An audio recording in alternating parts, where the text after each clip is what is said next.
So the next video on mother wound culture and the mother wound within and around us.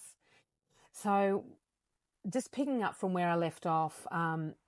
So when we start to heal in a full and whole way ourselves and our families, our lineage. So what I mean by that is that we take the need to be validated from the death parent or from the person in power, and we bring that back into ourselves. So we start to work and we start to be with our bodies. We start to digest and rest parts of ourselves that are feeling fractured and overworked, overwhelmed, exhausted.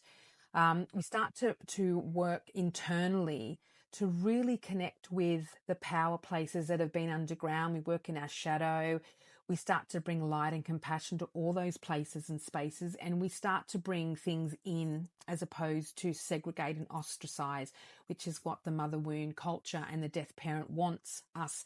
They want us reliant on them as opposed reliant on the power source, which is our own bodies, the connection with our inner mother, and the earth and connection with others and belonging in community.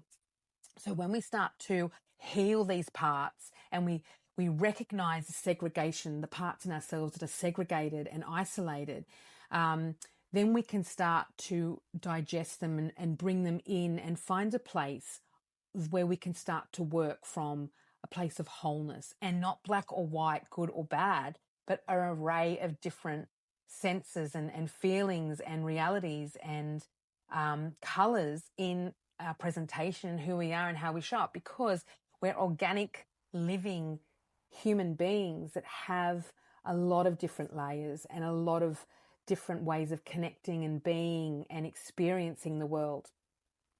So when we start to dissolve all that segregation, which is a type of oppression and violence within the body, we start to dissolve that in our relationships and in our communities and then in our life. And then we start to get a collaborative kind of approach instead of a hierarchical approach.